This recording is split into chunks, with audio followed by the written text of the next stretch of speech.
What is going on, guys? It's your boy Edward V, and today I'm going to tackle a new published study that shows, that further proves that intermittent fasting eats at your body fat.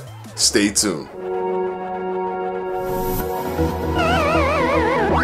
Okay, the study was published in the British Journal of Nutrition on December 4th, 2017. So they went the practical route. They used people who already practice Ramadan. In this study, they did exactly 30 days. I want to give you a caveat before I go into this, is that I'm breaking down the abstract, as the full study is not available to me, but the abstract does have a lot of information and it's very, very clear as to what they did, what the results were, and what was the controlled group versus the fasting group. So the control group is always the group that they don't really do anything to determine if this group has better numbers or worse numbers than the control group, so it will show an advantage for one thing over the other. That's what a control group is when it comes to studies. So it was broken up into two groups. There was the fasting group, which was the ones that did the Ramadan, and then there was the non-practicing Muslims, which don't do the Ramadan. So there was 8 of the non-practicing Muslims, and there was 9 of the practicing ones that actually did the Ramadan 30-day fast. Now they checked in on them on day 10, on day 20, and on day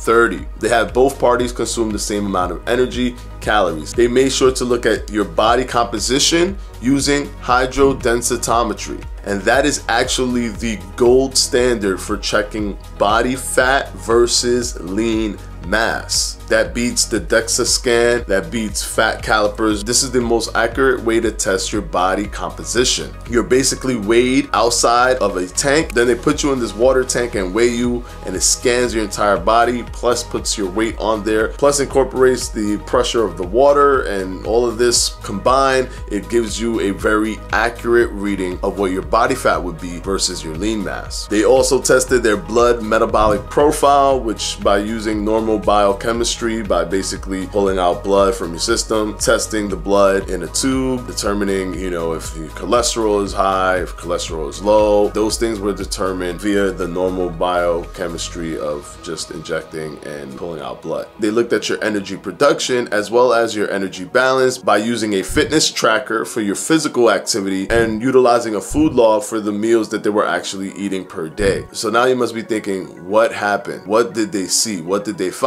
Now, after just 30 days, they noticed an overall body composition reduction in the fasting group, no reduction in body composition for the control group. They noticed that lean mass stayed untouched in the fasting group. There were no changes at all in the control group in that respect as well. So they kept the same lean mass, they kept the same body composition. Adipose reduction, which is the fat, which is actually body fat, was significant in the fasting group. There was no change at all in the control group who did not fast. This is not caloric restriction. This is simply caloric distribution. As I've mentioned multiple times before, these type of studies continue to push that notion further, that because of the dropped insulin, the body will attack body fat and it will protect muscle or not utilize muscle for the expenditure. Even if all things being the same, it is more possible to burn body fat while protecting muscles with fasting, which proved it here. I do want to note, however, the glucose levels were low in the fasting group and the cholesterol levels went up, increased in the fasting group. And this is because they are eating all of their meals in a smaller window, which is what I mentioned before to you guys in my previous videos. Common trend when it comes to intermittent fasting studies, when they're testing the biochemistry of the subject, is that there tends to be a higher level of cholesterol. But they also noted that once that ended, once they stopped doing that, the numbers literally went back to normal. It's never unrepairable damage in terms of the cholesterol number. That could always be brought back down. Also, the foods that you eat can determine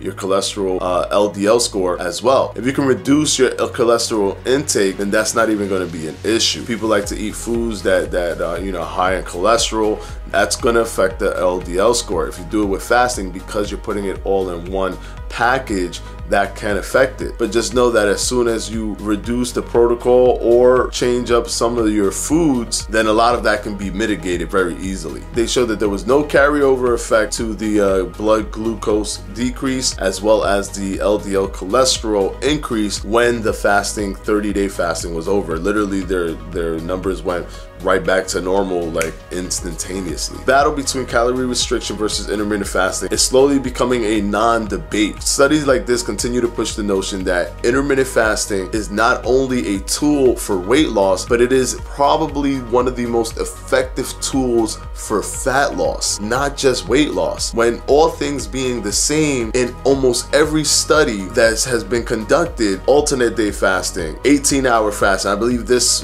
study was an 18-hour fast study. They were all fasting for about 18 hours each. All things considered, all things the same, the fat mass is almost always reduced, even if the caloric expenditure and the caloric intake is exactly the same. A person's body who is fasting redistributes the calories in a much more effective way than someone who doesn't do intermittent fasting. And these studies just simply show the end results of that. Because of the decrease in your insulin, you can see how much more effective you are at burning body fat than someone who hasn't decreased their insulin throughout the day. Calories in versus calories out is important to lose weight, of course, definitely 100%, but intermittent fasting doesn't answer that question. That's what I want a lot of people to understand. Intermittent fasting is not trying to answer the question of calories in versus calories out. It's trying to answer the question of where your calories are coming from. It is increasing utilizing body fat as the main source of the energy expenditure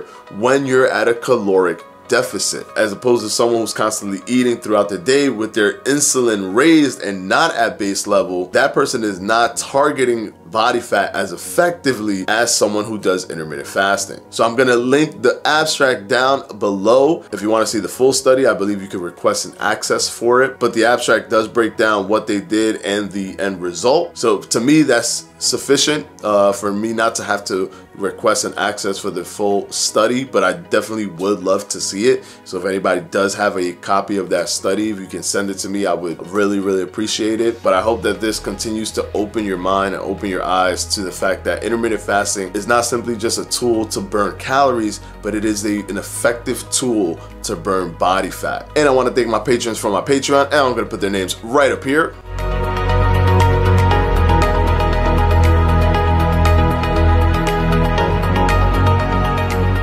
And I'll see you on Wednesday for another FAQ. Peace!